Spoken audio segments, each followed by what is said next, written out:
The sun hung dim in the sky, veiled by a silent ash that travelled thousands of miles, turning days into shadowed twilights. Cold winds whispered across barren fields, and faint echoes of distant famine drifted through villages, marking the beginning of a world unlike any before. Welcome, dear listener. Tonight, as you settle into your favourite chair or sink into your softest blankets, take a deep breath and let the quiet of the evening wrap around you. Perhaps you've dimmed the lights or switched on a gentle fan, letting the soft hum lull your senses into calm. As you settle, feel the day's weight begin to lift, leaving only the soft rhythm of your own breathing. If you'd like, share in the comments where you're tuning in from and what time it is for you. Let's make this a cosy, communal space where we drift together into the past. And if you enjoy this journey, a light tap on the like button and a quiet subscribe will help more travellers find their way here. Tonight, we are stepping back to a year that changed the course of human history in subtle but profound ways. A year of famine, darkness, and resilience. A year when survival became the quiet daily work of ordinary people, yet the echoes of their endurance shaped generations to come. So, close your eyes gently if you like. Let the world around you blur and drift with me into the shadows of history. You awaken in a year when the world no longer feels familiar. The year is 536 AD. The sun still rises each morning, yet something is wrong with its light. It no longer shines with brilliance, but with a dim, pale glow. The warmth is gone. Instead of golden rays, the sky spreads a dull, ashen light that lingers over the earth. It is as though someone has draped a thin, grey veil across the heavens. The sky is not blue, but the colour of dust, and every day feels weighed down with a heavy, unshakable gloom. For those who lived then, this was no ordinary change of weather. It was not a passing storm, nor the shifting of clouds. It was something greater, something stranger. People looked upward and saw the familiar rhythm of the world disrupted. Daylight seemed weak, almost fragile, as if the sun itself had grown sick. Historians of the time recorded this eerie transformation. The Byzantine writer Procopius, living in Constantinople, noted that the sun gave forth its light without brightness, like the moon, throughout the whole year. To him, and to many others, it was a clear sign of divine punishment, or an omen of worse things to come. Without the knowledge of modern science, the dimming sky could only be explained through fear, through religion, or through superstition. Today, scientists believe the cause was likely a massive volcanic eruption, perhaps in Iceland, perhaps in Central America, that released vast amounts of ash and sulphur into the upper atmosphere. These particles circled the globe, scattering sunlight, cooling the earth, and dimming the skies for months, even years. But in 536, no one could know this. People simply lived beneath a sky that seemed to have lost its power. Imagine walking out into your fields and finding the wheat stalks shorter than they should be, their colour pale and lifeless. Fruit trees bear little and vineyards give no grapes. The light is enough to see, yet not enough to ripen the harvest. Seasons no longer follow their expected course. Summer feels like autumn, and in some places snow falls at times when warmth should rule the land. The dim sun reshaped every part of daily life. Markets grew quieter, their stalls emptier, as grain became scarce. Firewood was gathered in greater quantities, for the air felt colder than before. Even the natural world seemed altered. Birds sang less, and forests stood in eerie silence. Families gathered around hearths in the evenings, whispering stories about the strange skies, wondering what curse had fallen upon them. Some believed the heavens were filled with smoke from distant, endless fires. Others thought the sun itself was dying, its strength fading with each passing day. Religious leaders declared it a punishment for sins, urging prayers, fasting, and sacrifice to restore balance. In every corner of the known world, people looked to the heavens and asked the same quiet question. Had the natural order of life been broken forever? Night after night, as the dim sun slipped below the horizon, uncertainty deepened. No one knew if brightness would ever return. No one knew if tomorrow would be better or worse. And so the people of 536 lived in a twilight world, waiting, wondering, and enduring the first signs of what history would remember as the deadliest year to be alive. But if this was only the beginning, how much darker could the world yet become? The strange sky did more than unsettle people's hearts. It reshaped the very foundation of survival. In much of Europe, farmers planted their usual crops, only to watch them falter. Barley and wheat remained stunted. In Ireland, chroniclers later wrote that bread failed altogether for several years. In China, court records mention unusual frosts and crop failures, describing how the summer sun gave no heat, leaving fields barren. The problem was not simply hunger, it was the breaking of a rhythm that had guided life for generations. For centuries, people had trusted the predictable turn of the seasons. Winter was followed by spring, spring by summer, and each harvest brought reassurance that life would continue. But in 536, that cycle fractured. Instead of warmth, cold lingered. Instead of growth, there was withering. Families could no longer be certain that their hard work would yield food for the winter. To live through that year was to face a creeping fear that one's storehouses would stand empty when snow returned. Communities reacted in different ways. Some tightened their belts, rationing what little food remained.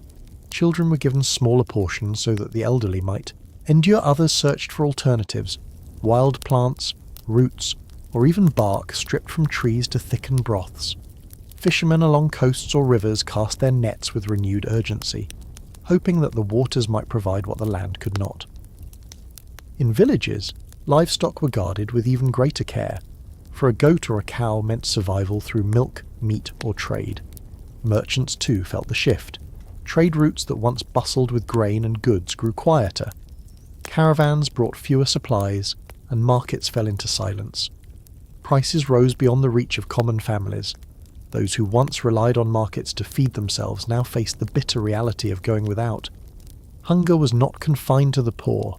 Even the wealthy struggled to find what they needed. Scarcity does not discriminate. It spreads across every class, reminding all that the dim sun cared nothing for wealth or power. And yet, amidst difficulty, people adapted. In monasteries, monks documented the strangeness of the skies, while also turning to fasting as a spiritual exercise. In cities like Constantinople, religious processions wound through the streets, prayers rising toward the heavens in hopes of restoring balance. In the countryside, families drew closer together, sharing resources, stories, and warmth. It was a time when the simplest act, like lighting a fire or baking a small loaf of bread, became an anchor of stability in an unstable world. But beneath these daily struggles, a deeper unease remained. The people of 536 could not know that this was not a single bad season, but the beginning of a long period of hardship. The sun's dimness would linger, harvests would continue to fail, and famine would spread across regions far and wide.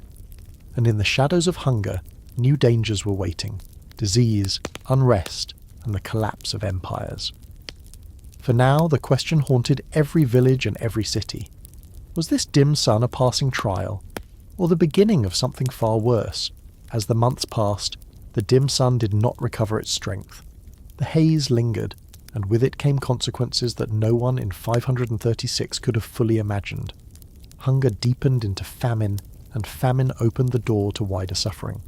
Entire communities faced the slow erosion of health. Malnutrition weakened bodies, leaving them more vulnerable to illness. Diseases that might once have been endured now became lethal. The effects were global. In the far north, ice sheets expanded, and harvests shrank to almost nothing. In Ireland, written annals speak of a failure of bread that lasted for several years. In China, reports described yellow dust, falling like snow, dimming the sun, and causing frost even in the summer months. Across Central America, tree rings record the same pattern of sudden cold and failed growth. It was not a local disaster, nor a regional misfortune. It was the world itself dimming, the Earth's systems knocked out of balance. For ordinary people, survival meant constant adjustment. Families relied on stored grains, stretching them as far as possible. Those with livestock lived longer, though at the cost of slaughtering animals earlier than they had hoped. Fishing villages fared better than inland towns, but even the seas could not provide for everyone. Starvation was not a sudden blow, it crept slowly, month by month, until the weakest could endure no more. The gloom did more than change diets. It shaped the very psychology of the time. Imagine evening after evening watching the sun slip below the horizon without ever truly shining, never warming the earth. Imagine the silence in a village where children grew too weak to play, where markets stood empty, and where hope was measured in small handfuls of grain. To live in 536 was not only to battle hunger, but to face the steady erosion of certainty, the sense that the natural order of life had cracked. Historians now call this period the opening of the late antique Little Ice Age, a stretch of climate disruption that would echo for more than a century. Famines weakened populations, making them susceptible to the Justinian plague that followed only a few years later. Political powers shifted as empires struggled to maintain stability amid scarcity.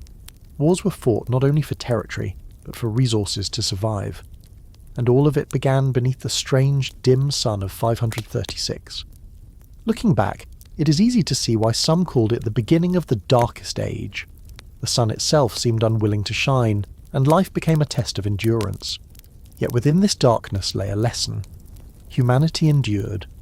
People adapted in small ways, sharing, fasting, inventing new ways to survive. Communities recorded their suffering, ensuring that the memory of 536 would not be lost. Even in the most difficult year, they held on. And so, the story of the darkened sun is not only about despair, it is also about resilience, the quiet determination to live even when the world seems to fall apart. Today, scientists read the evidence in ice cores, in tree rings, in chronicles left behind. But the real story is written in human endurance, in the way countless ordinary people survived the year the sun forgot to shine. The question that remains is this: if such a year returned in our own time, how would we endure it?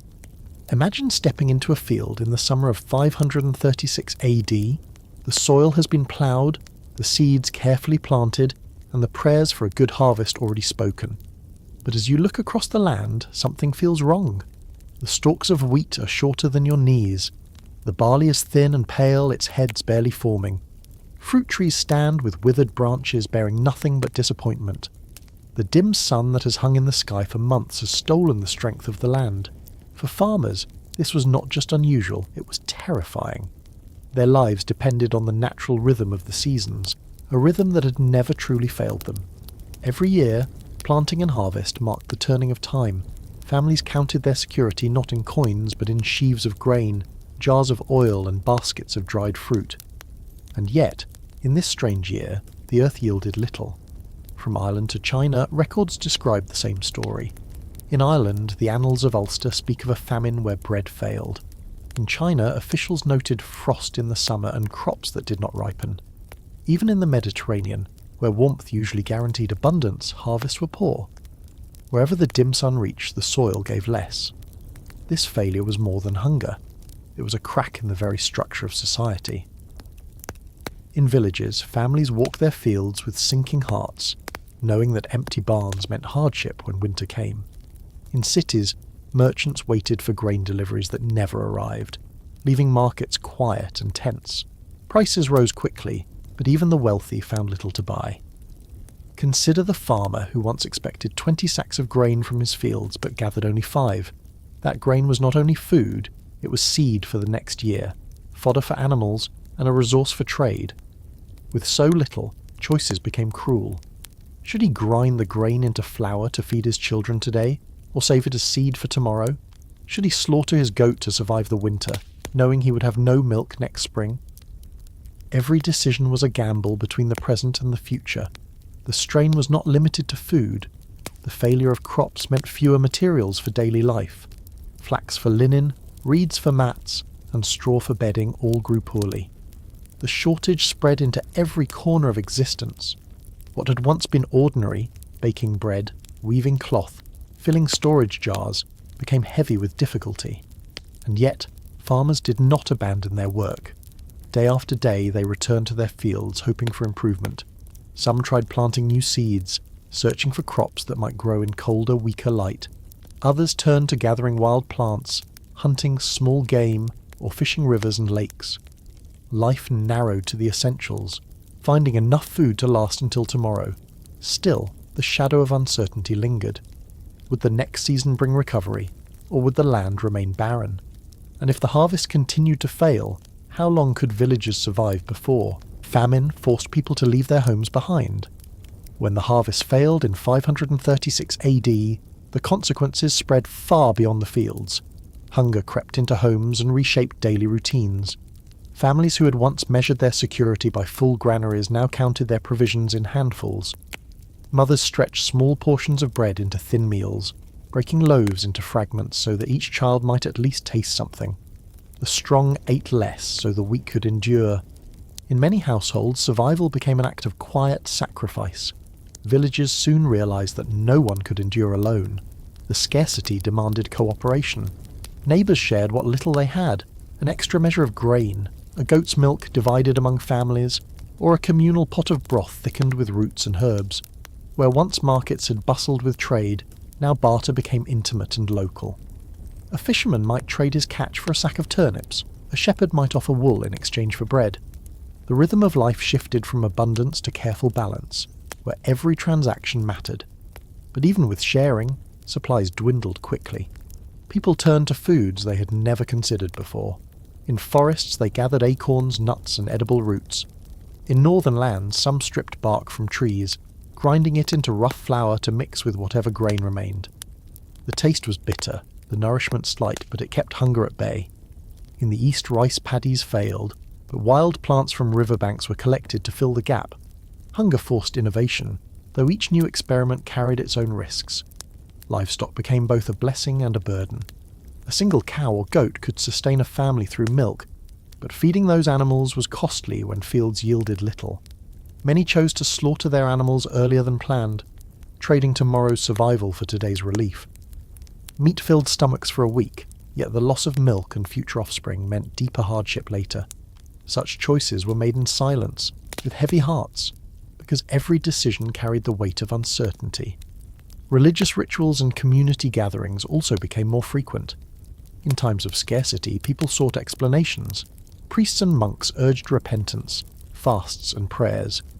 In Constantinople, processions wound through the streets with candles, hymns rising into the dim sky. In rural villages, small altars were built, offerings laid before them in the hope that the sun might return in strength. Belief gave people comfort when the fields offered none. Despite hardship, life did not stop. People still rose each morning to tend their land, though their efforts yielded little. They still baked bread, though loaves grew smaller. They still gathered at wells, at markets, and at churches, sharing news of distant towns and rumours of conditions elsewhere. Some whispered that the end of days had arrived, while others believed it was only a trial that would soon pass. Hope and despair lived side by side as inseparable companions, and all the while a single question grew heavier with each passing season. If the earth's harvest could no longer be trusted, what future was left for those who depended on them? As the months stretched into years, the dim sun refused to brighten, and the consequences deepened. By the second year of poor harvests, granaries stood nearly empty. Villages that had once echoed with the sounds of busy fields now carried a quietness broken only by the coughs of the hungry and the cries of children. For many, hunger was no longer a temporary hardship, but a permanent companion. When fields could not provide, some families chose to leave their homes behind. Streams of migrants began moving from countryside to city, searching for food or charity. The great cities of Europe and the East, Rome, Constantinople, Antioch, saw their populations swell with peasants, carrying only what they could hold. But cities themselves were strained. Markets offered little. Bakers guarded their ovens with armed watchmen. Where loaves had once been sold openly, bread was now rationed or distributed only through connections to the powerful. For newcomers, survival was uncertain. In some regions, famine drove people to desperate measures. Chronicles speak of families boiling grass, of bark ground into flour, of soups made from boiled bones long since stripped of meat. In Ireland, annals mention years of failure and starvation. In China, court records describe frost-killing crops in summer, followed by widespread suffering. Across continents, different tongues told the same story. The harvests had withered, and hunger ruled the earth. Communities frayed under the strain. Theft rose, not out of greed, but out of need. Neighbours who once shared freely began to guard their last stores, hiding jars of grain beneath floorboards or behind walls. Trust was tested daily. Yet alongside mistrust, there were also moments of extraordinary generosity. Some households, though poor themselves, opened their doors to orphans or widows, choosing compassion even in scarcity. These acts became stories remembered long after the crisis, proof that kindness could survive even the worst hunger. The effects were not only physical, but cultural. Songs, prayers, and folk tales of the time reveal a world haunted by emptiness. In monasteries, monks wrote lamentations about the darkened sun and the silence of the fields. Farmers began measuring time not by seasons of plenty, but by seasons of loss. Children grew up with smaller bodies, weaker bones, and memories of thin meals. The famine etched itself into generations, a mark that could not be erased. And yet somehow life continued. New planting cycles were attempted again and again, in hope that the sun would return in strength. Some years gave slight relief, with modest harvests that renewed courage, only for the next year to fail again. There was a rhythm of hope followed by disappointment, a fragile balance, that taught people resilience. The collapse of farming in these years also shaped the wider course of history. Some historians argue that the migrations and political upheavals of the later 6th century were driven in part by these failures. Hungry peoples moved, kingdoms shifted, and the seeds of future conflicts were sown in this soil of scarcity. The story of the farmers without harvest was not only about empty fields, it was about the reshaping of entire societies. For those who lived it, however, the experience was not a chapter in history but a daily struggle. Each sunrise brought the same question: would there be enough to last until nightfall? And each sunset carried the unspoken prayer that tomorrow might be kinder. You walk into the market square, but something is wrong. Where once there was noise, traders calling out prices, the smell of spices, the clatter of hooves and carts, now there is silence. The stalls stand half empty, and the merchants wear faces marked by worry. A year without growth has not only emptied the fields, but also the shelves of the markets that once fed whole communities. Markets were more than places of exchange. They were the lifeblood of villages, towns, and cities. Grain from the countryside, fish from the rivers, wool from the hills, and salt from distant mines all passed through these squares. But when the harvest failed under the dim sky of 536, the flow slowed to a trickle. Grain caravans arrived with sacks only half full. Fishermen came back with fewer catches, blaming strange currents and colder waters. Even the herders struggled, for with little fodder, their animals weakened. Without produce to sell, merchants had nothing to offer, and the markets grew quiet. This silence carried with it a heavy fear. For centuries, markets had been a place where shortages could be eased.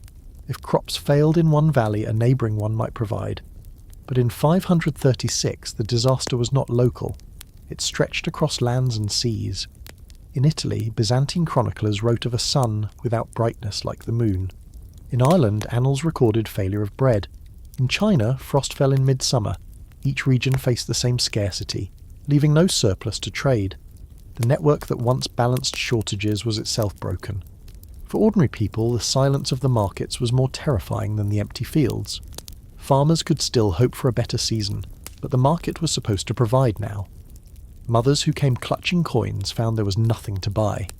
Craftsmen, who lived not by farming but by their trade, suddenly discovered that silver and copper meant little if no one had food to sell. Money lost its power in a world where survival depended not on wealth, but on access to grain. Those who did have something to sell found themselves at the centre of suspicion. A sack of wheat became a treasure, and its owner a target. Rumours spread of hoarding, of wealthy men hiding stores while others starved.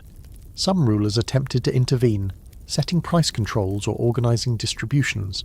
In Constantinople, imperial officials tried to regulate the grain market to prevent riots. In smaller towns, councils begged merchants to share fairly. But hunger cannot be commanded away. When food ran short, tempers flared, and the silence of the market sometimes broke into violence. Yet the market squares did not vanish entirely. Instead, they transformed. Instead of bustling trade, they became places of negotiation, gossip, and desperate hope. People gathered to ask if any caravan might be coming, if any village had managed a better harvest, if rumours of distant relief were true. The marketplace became a mirror of the crisis, once full of goods, now filled only with voices and waiting. For those who lived through it, the silence of the market was more than an economic collapse. It was the unravelling of the familiar rhythm of life. To stand in a place once alive with abundance and find only emptiness was to feel the weight of the age pressing down. In the dim light of that darkened sun, silence was not just an absence of sound. It was a reminder of the scarcity that haunted every day. The silence of the marketplace did not remain neutral. It became charged with suspicion, fear, and sometimes rage. Where once trade built trust between communities, scarcity began to erode it. When grain was abundant, merchants were seen as lifelines, carrying bread from one region to another. But when there was little left to sell, the figure of the merchant turned from friend to foe. Accusations of hoarding spread like wildfire. If a sack of barley appeared behind a stall, people wondered what else was hidden in cellars and barns. To the hungry eye, every merchant seemed a potential deceiver. "They must be keeping food from us," people whispered. "They are waiting until we are desperate so they can charge whatever they wish." In reality, many traders were as powerless as their customers, unable to find stock, forced to travel farther and farther in search of goods. But the difference was perception. Merchants stood at the point where scarcity was most visible, and thus they bore the brunt of resentment. Riots sometimes flared in these tense squares. A rumour of grain wagons coming from another town might draw crowds, only for disappointment to spark violence when the loads proved meagre. In Constantinople, accounts tell of citizens storming granaries, demanding that the emperor himself intervene. In smaller towns, crowds surrounded stalls, forcing merchants to sell at lower prices or to distribute what little they had for free. The market, once a place of voluntary exchange, became a stage for coercion and survival. The collapse of trust had wider consequences. Trade routes that had linked villages and cities for centuries began to falter. Caravans were threatened not only by hunger, but also by robbery. Hungry bands, some of them ordinary peasants driven to desperation, ambushed traders, taking food before it reached its destination. River barges carrying grain were attacked along their journeys. In such an atmosphere, many merchants simply gave up. Why risk the road when the reward was so small? And so, the silence of the market deepened, as fewer dared to make the dangerous trips. Amid this breakdown, barter returned with surprising force. Where coin lost value, goods regained it. A family might trade wool or tools for a few handfuls of grain. A craftsman might exchange his labour, repairing a plough, mending a roof, for food rather than silver. In some towns, barter tables replaced coin counters. It was a return to older, simpler systems of exchange, but born not from choice but from necessity. Even barter, however, depended on having something to offer. The poorest, who had nothing left to trade, suffered most. A shepherd without healthy animals, a weaver without buyers for cloth, a widow without land. These people found themselves outside the system entirely. They became beggars on the market square, relying on the charity of others who themselves had little to spare. The market, once a symbol of bustling equality where anyone with coin could buy, turned into a stark divide between those who had something and those who had nothing at all. In this fragile environment, rulers and religious leaders stepped in, not only to preserve order, but to preserve hope. Priests preached against greed, urging those with full barns to share before God's judgment fell upon them. Kings and local lords distributed food from storehouses when they could, though even these measures often fell short. Still, such actions mattered, for in times when markets failed, the promise of authority, secular or sacred, gave people reason to endure another day. By the end of that bleak year, marketplaces no longer resembled the lively centres of trade they once were.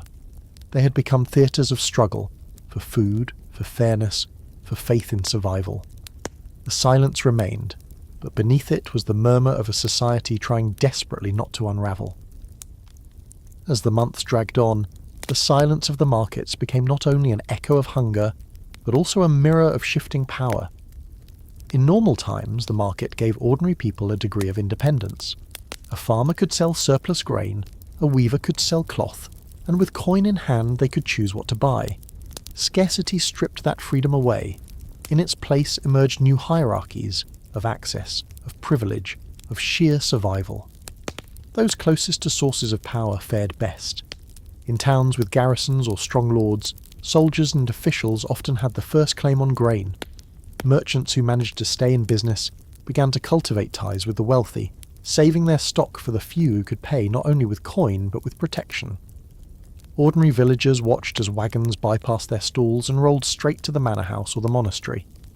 The market square, once the heart of communal life, grew hollow, its role usurped by backroom exchanges and guarded storehouses.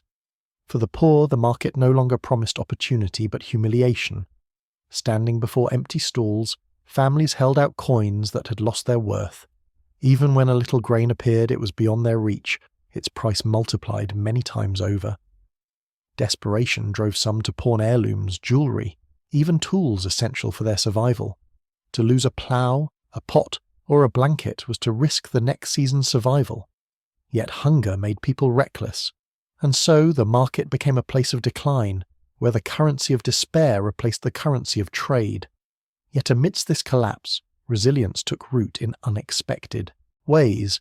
Communities learned to reshape the meaning of the market. Instead of waiting for merchants who no longer came, neighbours began to pool their resources.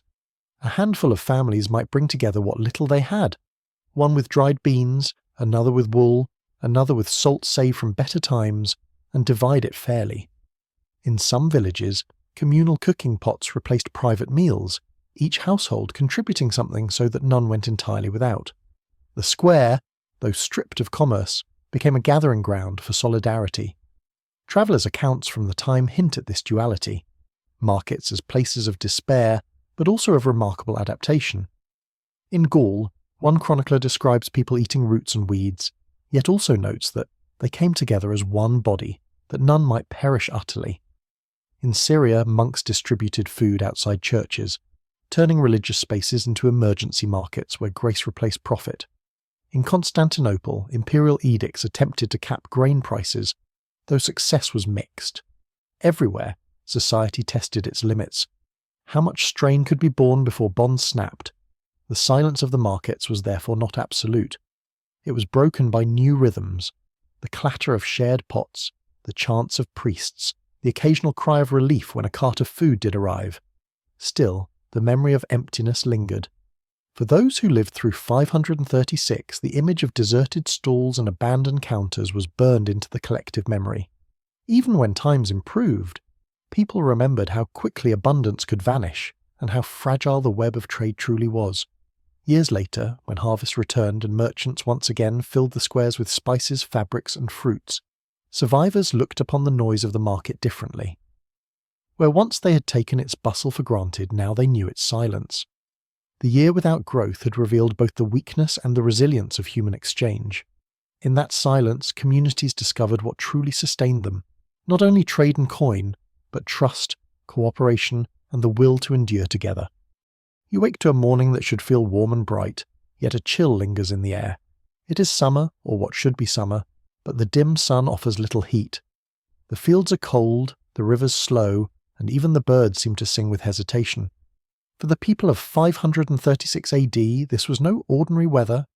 The dim, pallid sun that had appeared in the winter months persisted, and its effects seeped into every corner of daily life, from the food they ate to the beds on which they slept. The cold summers altered more than work and harvest. They changed the rhythm of rest itself. In villages, families had always timed their sleep around the rising and setting of the sun. Children napped in the warmth of midday, adults rested after morning labour, and the long evenings allowed for quiet reflection and conversation by the hearth. Now, the chill lingered well into the daylight hours. Fires had to be kept burning, even in what should have been warm afternoons. People slept longer in the day, seeking the meagre comfort of warmth under layers of blankets, moss, and straw. At night, cold crept through poorly insulated homes, and sleep became fragmented, disturbed by shivers and hunger pangs alike. Houses, simple and unadorned, offered little defence. Roofs made of thatch leaked in unexpected rains, while stone walls held the cold inside as stubbornly as they did outside. Families huddled together not only for warmth but also to conserve body heat, sometimes sharing beds with children and livestock alike. The animals' presence could save lives when temperatures dropped, but their scent and movement made rest uneasy. Nights stretched longer under the dim sun and cold air, and waking became a small victory over both fatigue and the creeping discomfort of frost-bitten floors. The unusual climate also affected daily survival strategies. Farmers found that crops grew even more slowly in the colder air, forcing them to adjust planting schedules and extend labour into hours that were usually reserved for rest. Water from streams and wells ran colder, making simple tasks like washing or cooking more taxing. People began to rise later or sleep in shifts, as a family might take turns tending fires, fetching water, or watching animals through the night. Even ordinary chores were now intertwined with survival and warmth. Sleep, once a quiet and predictable reprieve, became strategic. Villagers experimented with layering straw and moss beneath them, sharing beds to retain heat, and arranging their homes so that the fireplace could warm as much of the room as possible. Children were often placed in the centre, adults on the periphery, and livestock, when possible, at the foot of the bed. It was not luxury, it was necessity. The cold summer made every night a test of endurance, and yet, despite discomfort, people adapted slowly and methodically. They learned which parts of the house held warmth longest, which herbs could be burned to add a little heat, and how to rotate, who slept near the fire. Even the smallest adjustments could mean survival through another bitter season. But beneath these practical solutions lay a lingering question. How long could humans endure such relentless cold without the sun restoring its warmth, and what long-term effects would these conditions have on their bodies, minds, and communities? The cold summer of 536 AD was more than an inconvenience. It was a subtle reshaper of human behaviour. When warmth was scarce, routines once taken for granted were upended. Children, who usually played freely in the daylight hours, now remained close to hearths, their small bodies pressed against blankets or the warmth of older siblings. Adults, burdened by fields that refused to grow crops and livestock that required more care in the cold, divided their energy into shifts, ensuring that someone was always tending fires, checking on animals or monitoring granaries. Sleep became a strategy, a carefully timed necessity rather than a simple rest. Communities learned to stagger work and rest according to temperature, a practice that slowed production but increased survival. Farmers would rise with the weak light of the dim sun, working in shorter bursts before retreating indoors to warm. Women prepared meals and tended children while managing household fires that had to burn constantly to prevent frostbite. Nights were divided into watches. Some kept fire and livestock warm, while others rested for a few hours, only to rotate when the cold became unbearable. The very concept of a long, uninterrupted night's sleep had vanished in the shadow of a frigid sun. The weather's effect on the human body was immediate and relentless. Cold slows metabolism, making simple tasks more exhausting.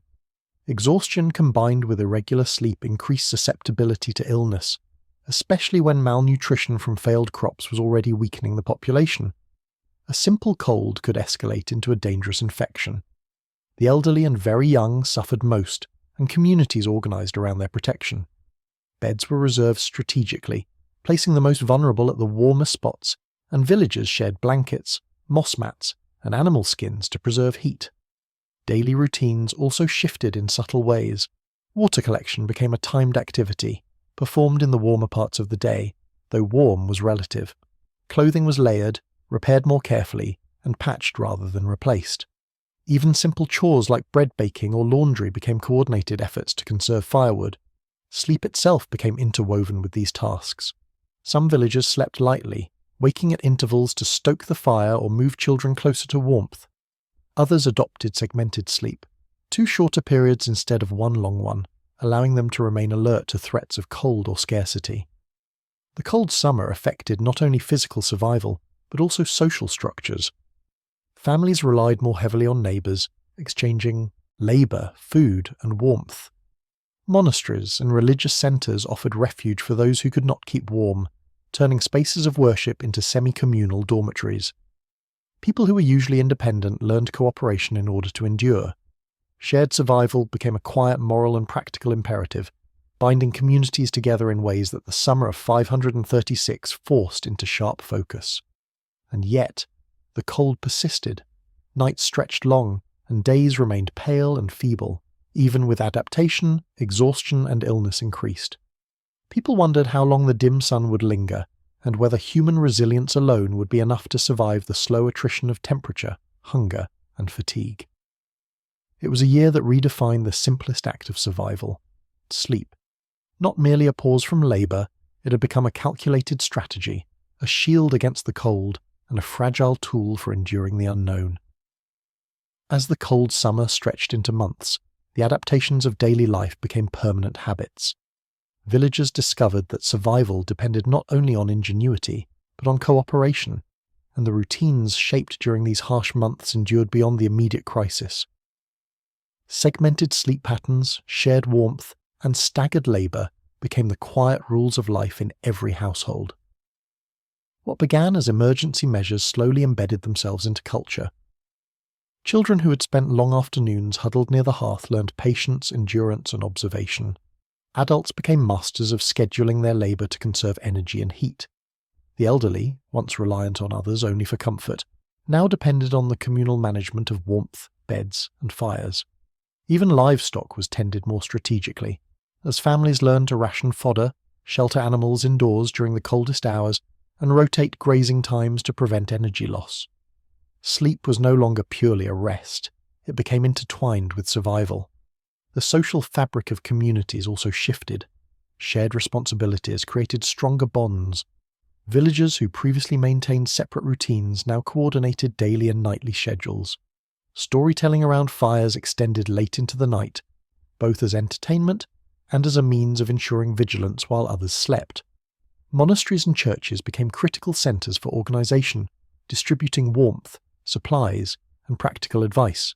Survival required collective effort, and the cold sun had imposed a subtle discipline that reshaped interactions, trust, and dependency among neighbours. Trade and markets adjusted as well. The scarcity of crops and the energy costs of travel in frigid conditions reduced long-distance commerce. People relied more on local networks and barter, trading not for profit but for survival. Craftsmen who could provide useful skills, repairing tools, making warm clothing, or tending fires, became vital participants in the economy of necessity.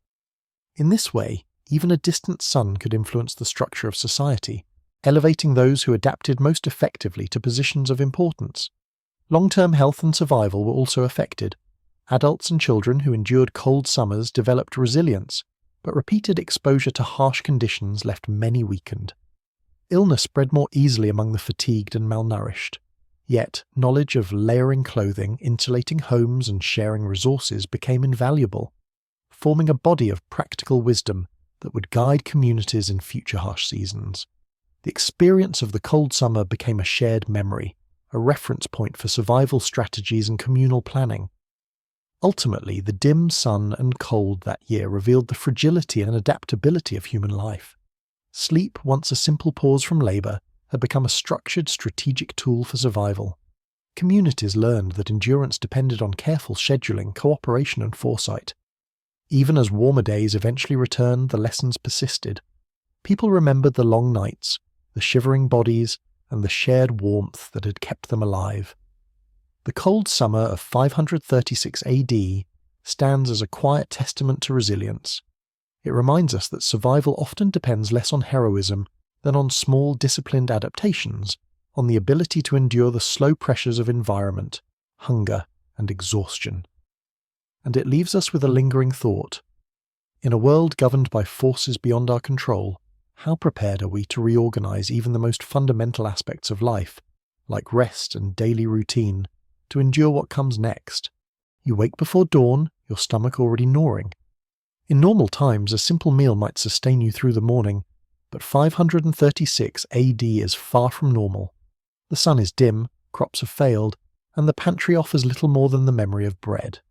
Hunger is no longer occasional, it is constant, a companion you cannot ignore. Daily meals have become exercises in creativity, rationing, and sheer endurance.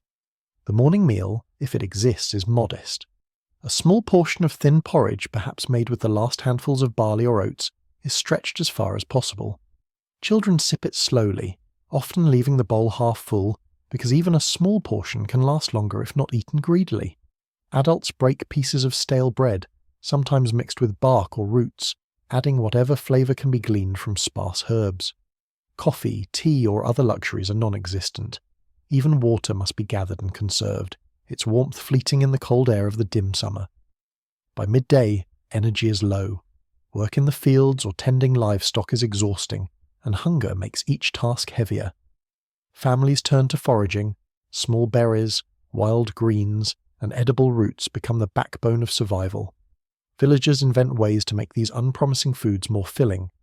Leaves are boiled into thin soups, seeds are ground into coarse flour, and even insects or small fish are collected when nothing else is available. These meals are not enjoyed, they are endured, measured carefully, and shared among family members. The midday meal often serves a dual purpose: sustenance and strategy. Every spoonful is rationed to preserve strength for the remainder of the day, but also to stretch supplies over weeks or months. Families make decisions about who eats first, who gets the larger portion, and whether to save a morsel for children or the elderly. Hunger dictates social hierarchy within the household, and small sacrifices are common. Adults may skip meals entirely so that their children can survive another day, and even livestock may be given priority when milk or eggs can sustain the most vulnerable. Evening meals, if they occur, are quiet affairs. The hearth burns low, the room cold, and conversation is minimal. People eat slowly, partly to extract as much nourishment as possible, partly to maintain morale. Sometimes what is left is no more than boiled roots, small grains, or thin porridge stretched with water. These meals are about survival, not comfort or taste. Every bite is precious, and wasting any food is unthinkable. Hunger does more than fill empty stomachs. It reshapes time and energy. Days are structured around food, finding it, preparing it, rationing it, and consuming it carefully. Work, sleep, and social interaction are subordinated to the simple question of whether there will be enough to sustain the next hour. The mind is always aware of scarcity, calculating, conserving, and anticipating the next meal. Hunger is a quiet, persistent teacher, reminding everyone of their vulnerability. And yet, amidst the desperation, human adaptability emerges.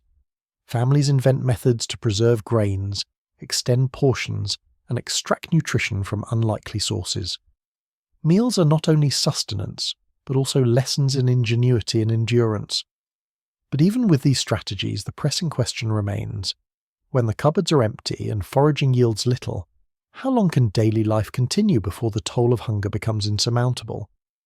As the dim sun lingered and harvest failed, hunger became the silent rhythm of daily life. Families adapted not only in their kitchens, but in every corner of survival. Meals were planned meticulously, rationed down to the smallest measure, and often shared unequally to protect the most vulnerable. Adults sometimes ate the thinnest portions or skipped meals entirely, so that children or the elderly could endure another day. Survival was less about choice than about who could sacrifice most strategically. Villages organized informal networks to manage scarcity. Neighbors pooled grains, roots, and dried goods, creating small communal stores to be drawn upon when an individual family faced total depletion. These exchanges were not always voluntary. Pressure, custom, and necessity compelled participation. Yet even these networks could not prevent hunger entirely. Some households ran out completely, forced to rely on foraging or charity. The forest, the riverbanks, and even the edges of roads became sources of food. Berries, wild herbs, small game, or fish, anything edible, however unpalatable, was gathered and boiled into soups that barely satisfied the stomach. Food scarcity transformed social roles and labour. Children were enlisted in survival work far earlier than usual, helping gather firewood, collect water, or forage for wild foods. Women spent long hours not only cooking but rationing, preserving, and teaching their children to make the most of minimal ingredients. Men, while tending livestock, also scouted for any source of extra food. Abandoned stores, hidden grains, or even eggs left uncollected. Every member of the household became acutely aware that survival depended on discipline, observation, and endurance. In some regions, the famine drove communities to extreme measures. Bark and acorns were ground into flour to mix with what little grain remained. Leaves, roots, and sometimes even tree sap became part of the daily diet. Livestock, once a steady source of food over time, was slaughtered early, providing short-term relief but reducing future sustenance. Chroniclers from Ireland, Gaul, and China note that even in urban centres, people turned to wild plants or improvised substitutes to stretch food supplies. These measures were pragmatic, yet they carried moral and emotional weight. No one took pleasure in these meals, and parents feared their children's frailty with every bite. Religion and ritual offered not just comfort, but also practical guidance. Monasteries, churches, and temples distributed food and coordinated local efforts to share scarce resources. Prayers and offerings became intertwined with survival strategies. The act of giving food, even a small portion, was seen as both a moral duty and a means of preserving the community. Those who received aid were often expected to contribute labour, guarding stores, gathering firewood, or assisting in preparation. In this way, hunger reshaped both the physical and social landscapes. Despite the constant pressure, human resilience persisted. Families learned to anticipate scarcity, preserving seeds for planting, sharing knowledge of edible plants, and rotating duties to maintain energy and warmth. Communities developed rhythms that balanced work, rest, and meals carefully, integrating hunger into every decision without surrendering entirely to it. And yet the shadow of uncertainty remained. Every meal, however carefully rationed, raised the same question. If scarcity continued, what would happen when even foraging and communal stores could no longer sustain life? Could the people endure another year under the dim sun, or would hunger ultimately reshape the landscape of survival itself? As the famine continued through 536 AD, the daily struggle for food left lasting marks on communities and individual lives. The scarcity was no longer simply a short-term trial. It reshaped habits, social structures, and the very rhythm of life. Families who had once taken meals for granted now measured every morsel, calculating who would eat first, how long a portion could last, and when to withhold or share. Hunger became both a constant presence and a force of discipline. In villages, the effects were profound. Social cohesion, tested by scarcity, either strengthened or frayed under pressure. Some communities, having endured together, developed remarkable systems of cooperation. Communal cooking, pooled resources, and rotational work schedules to protect energy and warmth. Families who had once been self-sufficient now depended on neighbours, creating networks of mutual reliance that were as essential to survival as any granary. Where cooperation failed, social divisions widened. Households hoarding grain or protecting private stores sometimes faced public anger, and trust, once easily given, became a fragile commodity. Long-term survival strategies emerged out of necessity. Children learned to recognize edible plants, roots, and seeds, skills previously reserved for adults. Families experimented with storage methods, preserving grains, drying roots, and keeping small reserves even in the tightest quarters. Livestock was managed with extreme care, often prioritized for milk rather than meat, and fires were maintained continuously to prevent the cold from compounding hunger. Every routine, sleep, work, meal preparation, became intertwined with survival strategy. Even culture and belief adapted. Religious institutions played a critical role distributing food and guiding communities in how to share scarce resources. Prayers, offerings, and rituals were often linked with practical advice: where to find edible plants, how to preserve grains, or how to ration supplies. Folk tales and songs began reflecting these experiences, embedding the memory of hunger into local traditions. Survivors carried stories not only of suffering, but of the resilience and ingenuity required to endure it. Urban centres faced similar challenges. Markets had little to offer, and long-distance trade was disrupted by failed harvests across regions. Merchants struggled to maintain stock, while ordinary citizens found even bartering difficult when everyone was equally scarce. Wealth and coin mattered less than access to resources and social connections. People who could navigate networks of aid, friendship, and obligation fared better than those who relied on markets alone. Survival became a social skill as much as a practical one. Ultimately, the famine revealed both the fragility and adaptability of human societies. Communities that endured did so through cooperation, disciplined management of resources, and strategic adjustments to daily life. Sleep, meals, labour, and social interaction were all calibrated to endure scarcity. The crisis transformed ordinary routines into deliberate survival strategies, and even after the famine ended, these lessons endured. Families remembered how to ration, share, and adapt. Communities retained the knowledge of cooperation and resilience, lessons that would be recalled in future crises. And yet, for those who lived it, famine was not simply a lesson. It was a lived reality, marked by constant fear, endurance, and calculation. Every meal held both relief and uncertainty. Every night of sleep carried the tension of tomorrow's hunger. It leaves us reflecting. When scarcity becomes the rhythm of life, how do humans balance endurance, compassion, and survival? And what does it teach us about the resilience quietly woven into ordinary days? You step into the streets of Constantinople, the great capital of the Byzantine Empire, and immediately notice the change. The bustling city, normally alive with traders, messengers, and the chatter of citizens, is subdued. A dim, cold sun hangs in the sky, casting pale light over the golden domes and marble streets. The city that once symbolized power and abundance now moves cautiously, as if the shadows themselves have grown heavier. Markets, usually crowded with exotic goods, grain, and fish, are quieter than usual. Merchants speak in hushed tones, their stalls half empty.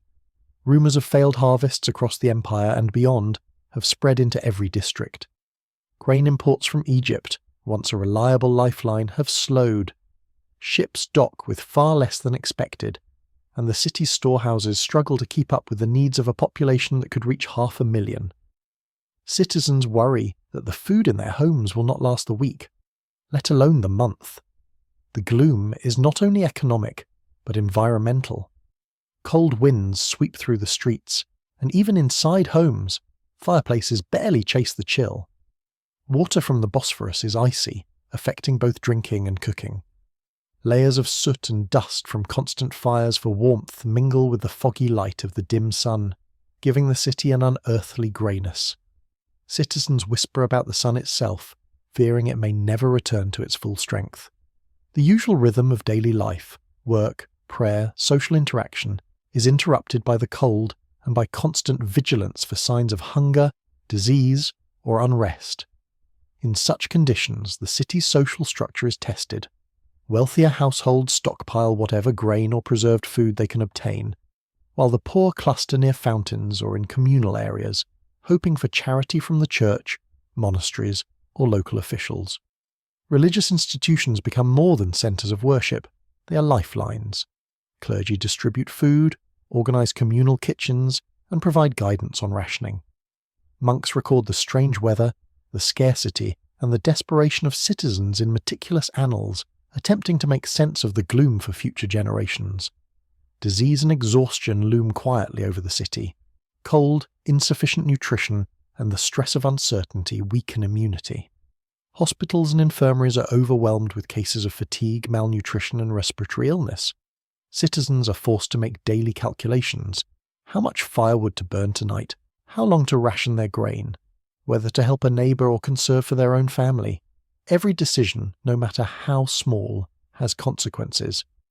The city's survival is a constant negotiation between scarcity and strategy. Despite the gloom, life continues. Watchmen patrol the walls, merchants trade what little they can, and families huddle together for warmth and security. Conversations are quieter, steps more measured, but the rhythm of the city persists. Children learn early to adapt, scavenging for warmth and sustenance, while adults refine routines for survival. Every corner of Constantinople becomes a theatre of endurance, where human resilience meets the challenges of an unprecedented climate and societal strain. And yet, amid the dim light and long shadows, a question hangs over the city. How long can even a metropolis as grand as Constantinople endure the combination of scarcity, cold, and uncertainty? The answer is unknown, and citizens continue their daily lives under the silent vigilance of a sun that refuses to shine fully. In Constantinople, survival became a matter of careful planning and constant adaptation.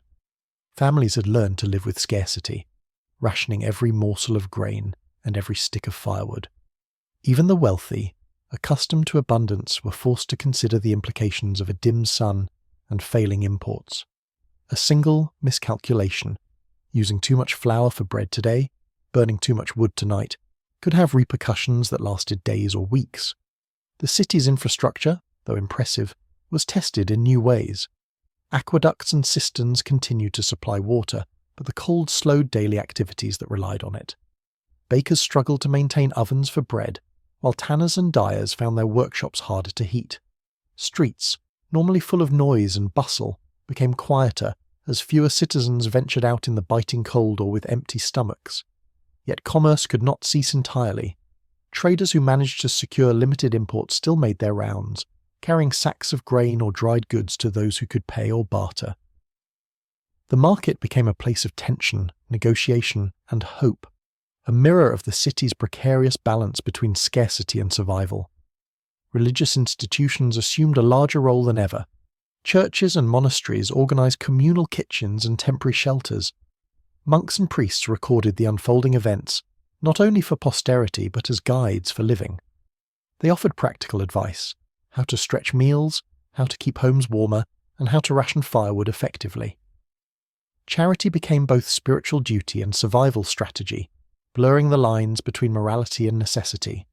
Even nobles engaged in organized distributions, sharing grain reserves with the poor to prevent unrest. Nighttime in Constantinople took on a different character under the dim sun. Fires were kept burning in homes and public spaces long after the usual hours. Sleep became segmented for many households. Some members stayed awake to tend the fire, monitor children, or watch for disturbances, while others rested in shifts. The city's walls, normally a symbol of security against human threats, now also served as a protective boundary against the elements.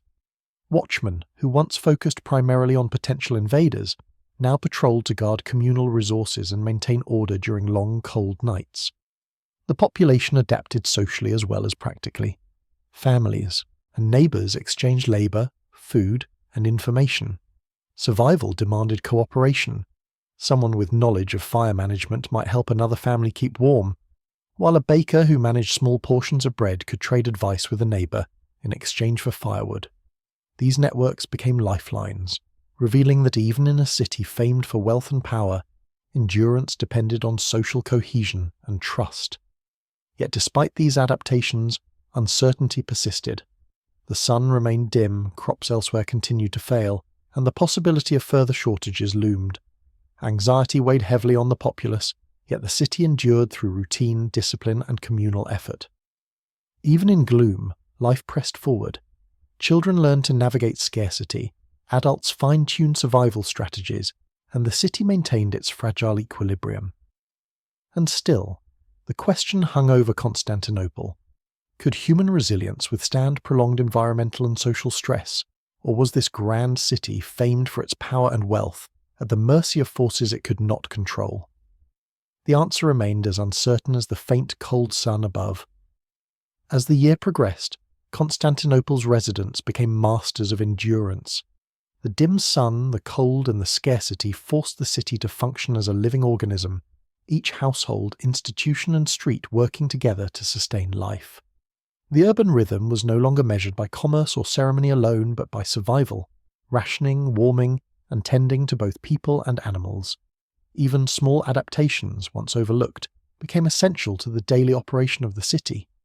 Markets, though quieter and less prosperous, continued to function. Traders who survived the winter navigated carefully between neighbourhoods, offering limited goods in exchange for services, labour, or other foodstuffs. Bartering became more prominent than coin, with people trading skills, tools, or firewood to meet immediate needs. This shift revealed that wealth was no longer measured solely by gold or silver, but by access to resources and networks of mutual reliance.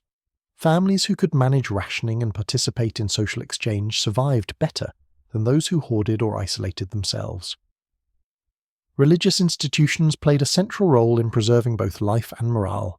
Monasteries and churches distributed food, provided temporary shelter, and served as centres of communal coordination. Clergy monitored the weak, assisted the elderly, and documented the city's changing conditions. Their records, written in hushed script for posterity, show not only the human cost of famine and cold, but also the resilience born of structure, faith, and cooperation. In a city famed for its splendour, these quiet acts of organisation and charity became the lifeblood of survival. Night brought particular challenges, but citizens adapted. Firewatch shifts ensured warmth, while families rotated sleep to protect children and the elderly. People learned to extract the maximum comfort from minimal heat and sparse bedding.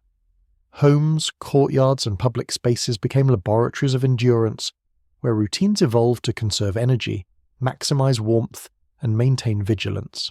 Even in darkness, Constantinople was alive with quiet activity, someone tending a fire, another preparing thin porridge, children learning to navigate hunger and cold, neighbours exchanging advice or supplies. Over time, the city's survival strategies became part of its identity. Collective adaptation reinforced social bonds. Communities that shared resources and labour endured, those that did not risk collapse or displacement. Knowledge of how to ration food, preserve warmth, and coordinate labour was recorded not only in writing but in tradition, stories, and the habits of families. The memory of the year's gloom persisted long after the sun regained its strength, shaping the ways people managed scarcity in future generations. Ultimately, the shadowed year of 536 AD left Constantinople transformed. The city endured not because of wealth or walls alone, but through the quiet resilience of its citizens, the subtle coordination of households, and the moral and practical guidance of its institutions. Every rationed loaf, every layered blanket, every shared effort contributed to survival, and as the sun slowly returned, citizens emerged with a renewed understanding of vulnerability and endurance, knowing that even the mightiest city could be tested by forces beyond human control. The lesson of Constantinople is a timeless one. Grand architecture, commerce, and power matter less than cooperation, adaptation, and perseverance. In the faint light of the dim sun, humans discovered that survival often depended on small, deliberate actions and the willingness to endure together. And it leaves us wondering, in a world full of uncertainty, how do communities balance individual needs with collective survival? And what lessons from the past might guide us when adversity strikes again? The air in Constantinople grows heavier, carrying more than the chill of a dim sun. Hunger has thinned the population, weakened bodies, and left communities vulnerable. In the wake of failed harvests and scarce food, a new threat emerges, not from weather nor famine, but from disease. The Justinian plague, which historians mark as one of the first recorded pandemics in Europe, begins quietly, infiltrating towns and cities already struggling to survive. By the spring following the dim year, reports of mysterious fevers and swelling buboes appear in the records of monks and city scribes. For families already weakened by malnutrition, the impact is immediate. Adults, children, and the elderly fall ill in rapid succession. Homes that once relied on fire, shared meals, and cooperative labour now become sites of fear and isolation. People hesitate to visit neighbours or even tend the sick, knowing that disease spreads where hunger has already left bodies vulnerable. The plague spreads along trade routes, carried by merchants, soldiers, and travellers who themselves were weakened by scarcity. Constantinople, the empire's hub of commerce and culture, becomes a critical epicentre. The city's walls, which once offered security against invaders, are powerless against invisible bacteria transmitted by fleas on rats and humans alike. Marketplaces, which had slowly revived after famine, again fall silent. Merchants close their stalls, and citizens avoid crowded areas, fearful that every human encounter could bring sickness. Hospitals, rudimentary though they were, become overwhelmed. Physicians rely on limited knowledge, bloodletting, herbal remedies, or spiritual interventions. None of these measures can halt the plague, and mortality rises sharply. Monasteries and churches attempt to provide care, but even the clergy are not spared. Chroniclers write of whole neighbourhoods falling silent, families losing multiple members in a matter of days. The combination of famine and plague creates a devastating cycle. Hunger weakens immunity, disease spreads more rapidly, and deaths intensify scarcity as labour and productivity decline. Daily life transforms once more. Simple routines, gathering water, tending animals, preparing meals, become hazardous. People sleep lightly, always alert to signs of illness, while survivors ration not only food but attention, moving cautiously through streets and homes. Social interactions shrink. Communities that had survived famine through cooperation now face fear-driven isolation. Even the wealthiest citizens experience vulnerability. Coins, gold, and privilege provide little defense against microscopic carriers of death. The psychological impact is profound. Witnessing neighbours, friends, and family succumb to disease, often within days, leaves deep scars on those who survive. Chroniclers describe a pervasive sense of helplessness. The plague does not negotiate, it does not wait. It exposes the fragility of urban life and human bodies alike. Food and warmth, once the tools of survival, now seem insufficient against an unseen enemy that spreads faster than humans can react. Yet even in these grim circumstances, adaptation and human resilience begin to emerge. Some families isolate effectively, managing to care for the sick while preserving themselves. Neighbourhood networks attempt rudimentary quarantine measures. The plague, while devastating, forces cities and communities to reconsider the logistics of care, the importance of hygiene, even in limited forms, and the need for strategic allocation of resources. And still, the question looms. When famine has already drained strength from the population and disease spreads unchecked, how can human societies endure? Can the knowledge of prior scarcity, careful rationing, and communal adaptation provide any defense against a pandemic of such scale? The answers remain uncertain as the shadow of the Justinian plague begins to fall across the Byzantine world. As the plague spread through Constantinople and other cities of the Byzantine Empire, daily life shifted from routine to constant vigilance. Streets that once carried the sound of carts, merchants, and children now echoed with silence. Traders hesitated to move, fearing contagion, and citizens avoided gatherings, leaving churches and markets unusually empty. Even in the dimmed light of 536 AD, the plague created a new darkness, one of fear, loss, and uncertainty. Families struggled to care for the sick while protecting themselves.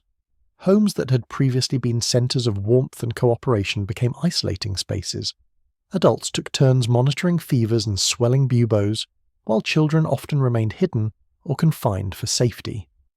When multiple members of a household fell ill, neighbours sometimes intervened, but the risk of infection made such assistance dangerous.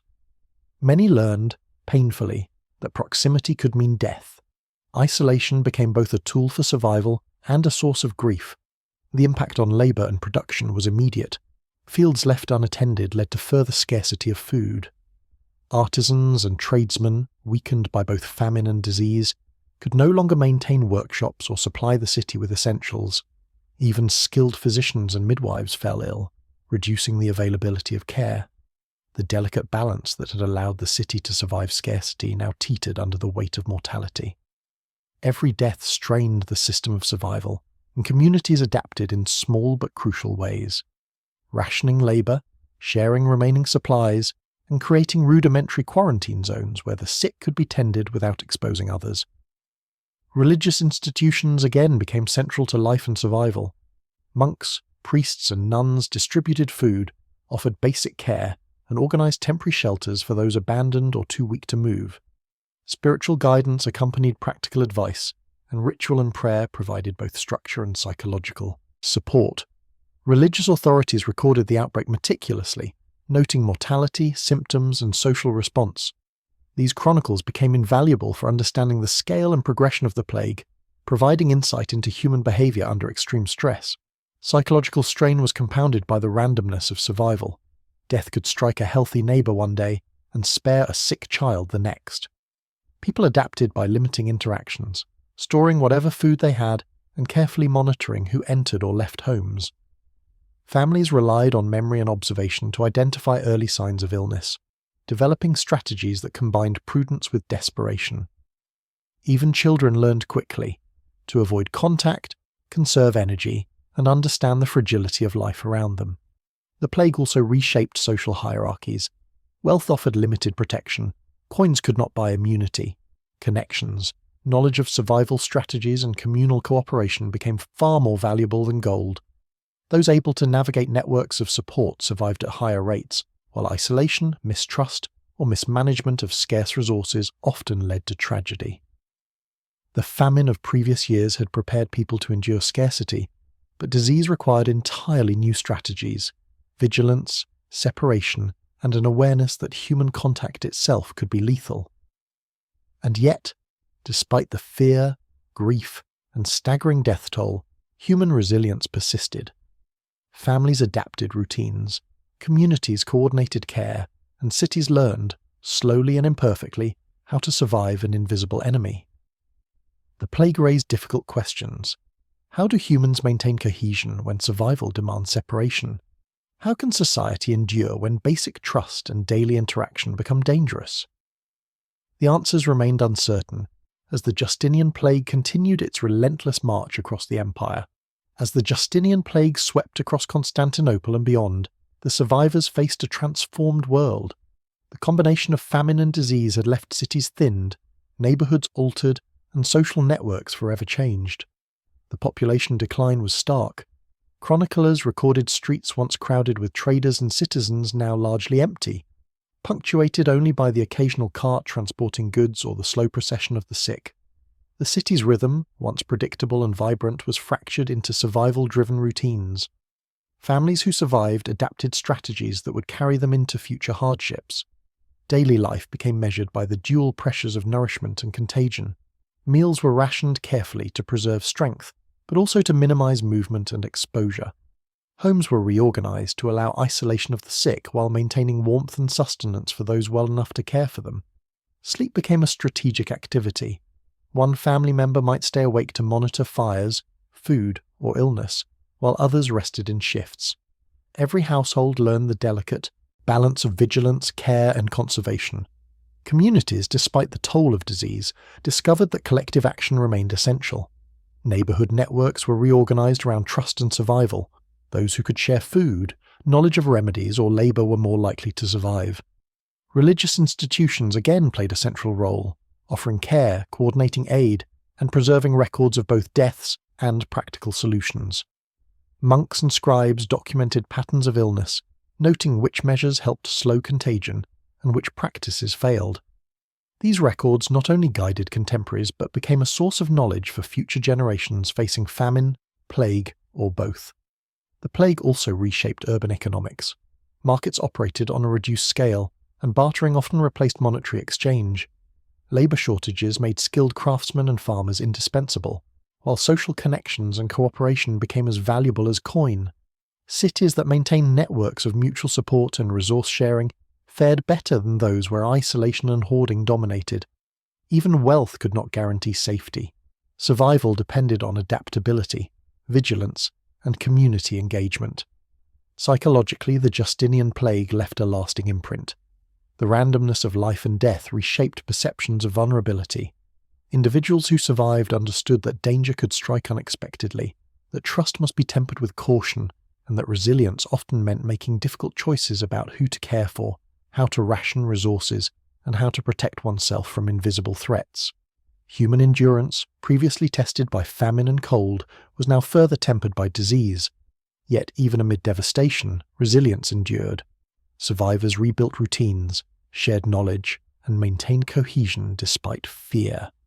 Cities learned to cope with scarcity and contagion simultaneously, developing strategies that combined rationing, hygiene, isolation, and care.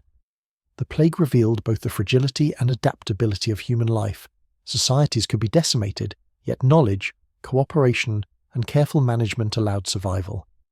Ultimately, the Justinian plague, following closely on the heels of famine, transformed not only bodies but societies. It left a lesson that echoes through time. When environmental, social, and biological forces converge, survival depends less on strength or wealth, and more on the quiet, persistent application of human ingenuity, cooperation, and endurance. And it prompts reflection. In a world vulnerable to forces beyond control, how do communities maintain cohesion, morality, and hope when survival itself becomes a daily struggle? You step into a small village in 536 AD, and the quiet strikes you first. The sun hangs dim in the sky, its light weak and cold, and the usual hum of daily activity is subdued. Fields that should be green and bountiful are barren or stunted. Livestock grazes sparingly, and the villagers themselves move slowly, conserving energy for the long days ahead. Life in the countryside has shifted from routine to endurance. Morning begins with careful consideration. People wake early, not from habit but necessity. Water must be gathered from distant streams, sometimes still iced over or sluggish from cold. Firewood is collected with precision. A miscalculation could leave a home frigid until nightfall. Breakfasts are modest, often thin porridge or boiled grains stretched as far as possible. Hunger has become a constant companion, and every meal is measured to sustain strength rather than satisfy taste. Work in the fields is laborious and uncertain. Crops struggle under the dim light, and farmers must check every plant for signs of life. Weeds and pests threaten what little survives. Livestock requires careful feeding. Even hay, now scarce, is rationed, and animals are sheltered or huddled together for warmth. Every task, from tending to chickens to repairing fences, is influenced by scarcity, cold, and the knowledge that survival depends on meticulous effort. Children are enlisted early in chores and foraging. They gather firewood, collect edible plants from the edges of forests, or help prepare meals. Education, play, and leisure are minimized. Learning to endure has become their primary lesson. Even small routines, washing clothes, repairing roofs, or mending clothing, take on heightened importance. In a sunless year, inefficiency can be deadly. Social interactions are measured and purposeful. Villagers meet at a distance to exchange news, trade surplus supplies, or coordinate labour. Gossip, once a source of entertainment, now carries information vital to survival. Where to find extra firewood, which parts of the forest still yield edible roots, or which households are in greatest need.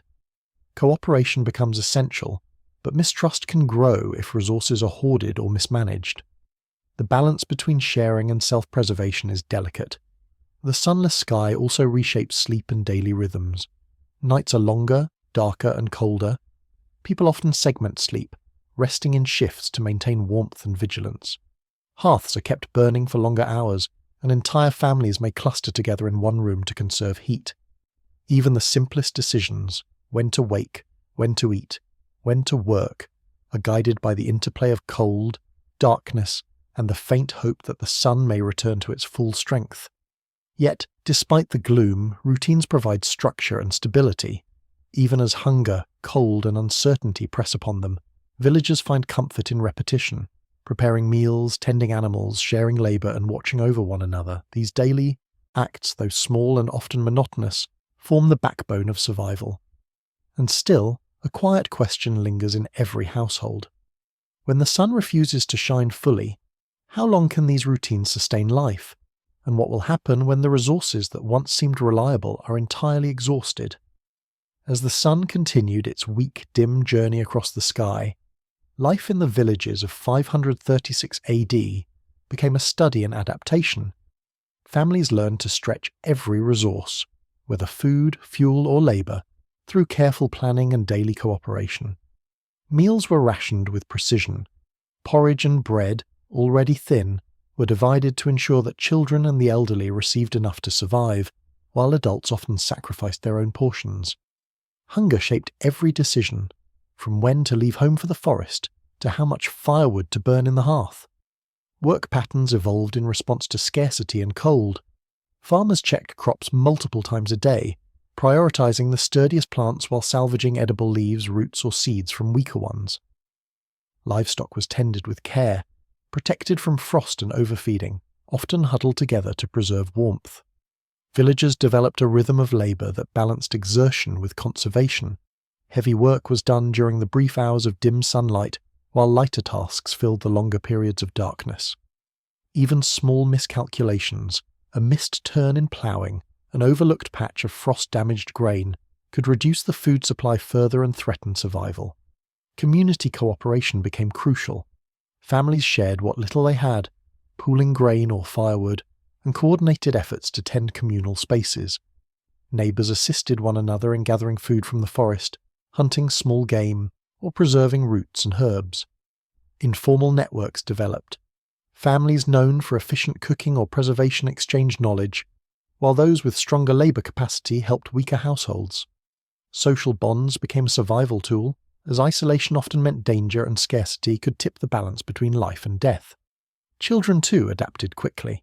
Play was replaced by responsibility, gathering firewood, tending animals, or assisting in meal preparation. Education shifted from basic literacy or storytelling to practical survival skills. The youngest members of the village became integral to its endurance, learning lessons about rationing, observation, and careful planning that would echo for the rest of their lives. Even the elderly contributed knowledge about edible plants, root storage, and weather patterns, making every generation part of a continuous system of survival. The sunless year also reshaped domestic life. Sleep was carefully managed. Households often rotated resting and monitoring duties to maintain warmth and watch for illness. Fireplaces burned longer hours, and homes were arranged to maximize shared heat. The absence of natural light created a psychological strain, but routine, preparing, meals, tending animals, coordinating labour, offered a sense of stability amidst uncertainty. Even in darkness, the villagers retained agency, controlling what they could to survive. Despite adaptation, challenges persisted. Forests offered limited resources, cold sapped energy, and malnutrition weakened immune systems. Villagers remained aware that even their best efforts might not be enough if scarcity continued. And yet, resilience quietly endured, shaped by discipline, cooperation, and the cumulative wisdom of generations. Still, the lingering question haunted every family. How long can these strategies sustain life when the sun refuses to return to its former strength, and when each day is a delicate negotiation between hunger, cold, and survival? As the weeks turned into months, the sunless year pressed every village into a state of constant endurance. The routines that had begun as adaptation became ingrained survival strategies. Families relied on meticulous planning, rationing every meal, preserving firewood with care, and monitoring the health of each member. Daily life was no longer about abundance or comfort, but about sustaining the fragile balance between scarcity, cold, and exhaustion. Work and labour had transformed into precise, almost mechanical routines. Fields were tended with extraordinary attention to detail. Every plant, root, and seed was examined for sustenance potential. Livestock, already reduced in number from previous hardships, were managed carefully, fed only what was necessary, sheltered against the cold, and often moved collectively to conserve heat. Villagers developed an intuitive understanding of the interplay between exertion and energy conservation, realizing that overwork could be as dangerous as starvation. Communities relied on cooperation more than ever. Families pooled resources and knowledge, coordinated labour, and shared the responsibilities of foraging, cooking, and care. Those who could provide guidance on preservation, fire management, or edible wild plants became invaluable to the survival of their neighbours. Social bonds, strengthened through necessity, helped mitigate both the physical and psychological toll of the year. Isolation was deadly. Collaboration became the lifeline that allowed the village to persist through months of near darkness and scarcity. Children, who had taken on early responsibilities, grew into essential members of these survival networks. They learned not just practical skills but the rhythm of endurance, when to gather, when to rest, and how to contribute without depleting their own strength. Elders contributed wisdom accumulated over decades, which roots could be safely stored, how to maximize limited grains, and how to conserve warmth. Generational knowledge became central to village resilience, forming a foundation for long-term adaptation. Even with adaptation, uncertainty remained. Each day carried the weight of fragile calculations. Would the forest yield enough roots? Would livestock survive another frost? Could the grain in storage stretch for another week? Sleep and rest, carefully staggered to maintain vigilance and warmth, became critical acts of survival. The quiet discipline of villagers, planning, observing, conserving, formed a silent resistance against the challenges imposed by nature. By the end of the sunless year, villages had changed in subtle but permanent ways. Survival had depended on routine, cooperation, and the application of knowledge. Families learned the value of resource sharing, children matured rapidly in skill and awareness, and communities recognized the importance of social cohesion in the face of scarcity. The experience left villagers with a deep understanding of their environment, their limitations, and the quiet resilience required to endure extremes beyond their control. And yet, even after the sun gradually regained its strength, the lessons of the year remained. When the familiar rhythms of light and warmth are disrupted, survival depends not on strength or wealth alone, but on careful planning, shared effort, and the resilience quietly built into everyday routines. It raises a lingering thought.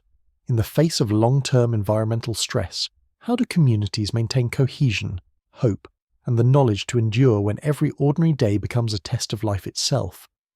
The world in 536 AD was not only dimmed by a cold, weak sun, it was reshaping the balance of power across continents. Empires that had once seemed invincible faced unprecedented challenges. Grain shortages, failed harvests, and famine undermined authority, while weakened populations became vulnerable to disease and invasion. In many regions, rulers discovered that political control depended as much on environmental conditions as on armies or laws. In the Byzantine Empire, Constantinople remained a stronghold, but beyond its walls, provincial cities and towns struggled. Grain shipments from Egypt and Anatolia faltered due to poor harvests, while famine and disease spread among rural populations. The loyalty of provinces, once a given, became contingent on the ability of the central government to provide resources and maintain stability. Local elites, facing scarcity and declining tax revenue, began asserting more autonomy. Power was no longer a guarantee of obedience, it became a negotiation between rulers and the desperate needs of their subjects. Farther west, in the remnants of the Roman Empire, similar instability emerged.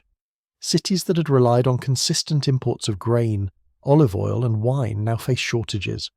Civic administration faltered, as officials struggled to manage famine relief and maintain order. Small kingdoms and tribal groups seized opportunities, expanding influence where imperial oversight weakened. Climate-induced scarcity acted as a hidden hand, reshaping borders and hierarchies, while populations responded to necessity rather than allegiance. Beyond Europe, nomadic and frontier societies were similarly affected. Cold weather and poor harvests forced migration, creating pressure on borders and triggering conflicts over resources. Armies and militias, often drawn from already weakened populations, were harder to maintain, reducing military strength at critical moments. Tribes that adapted quickly to scarcity gained advantages, while rigid hierarchies or overextended empires faltered. Environmental stress revealed the delicate interplay between human society and natural conditions. Even smaller communities, villages and towns felt the ripple effects of these shifts. Trade networks, once reliable, were disrupted as scarcity and famine made travel risky. Markets that had once linked empires became fragmented, forcing local production and self-reliance. Leaders who had once wielded influence through wealth and authority now relied on practical governance, ensuring food supply, coordinating labour and mitigating unrest. Power was measured less by armies and more by the ability to sustain life. Disease compounded the crisis. The Justinian plague followed closely on the heels of famine, decimating populations and undermining labour and production. Cities and empires that had survived scarcity faced new threats from within, as illness reduced armies, weakened leaders, and further strained resources. In many regions, rulers who could not adapt quickly enough saw revolts, fragmentation, and the slow erosion of centralized authority.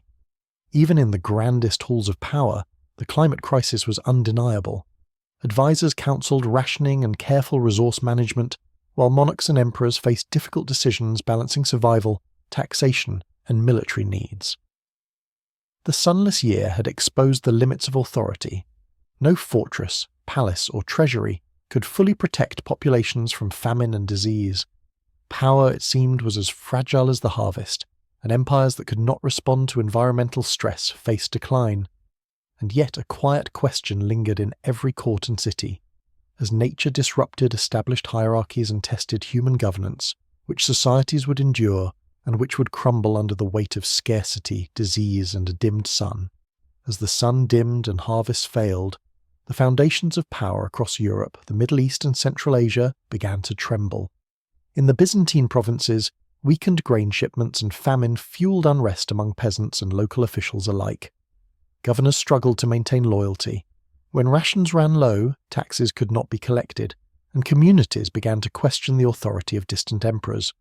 Provinces that once relied on imperial oversight began asserting autonomy, taking control of local resources and redirecting labour toward immediate survival rather than state mandates. In northern Italy and Gaul, the fragmentation of Roman authority accelerated. Cities that had once served as administrative centres saw civic leadership collapse under the strain of famine and disease. Local nobles, monasteries, and even wealthy merchants stepped in to fill the gaps, distributing food, coordinating labour, and protecting their districts. Political power shifted from centralised authorities to those who could manage immediate survival, demonstrating that environmental conditions could redistribute influence as decisively as war or conquest. The movements of peoples on the empire's borders amplified instability.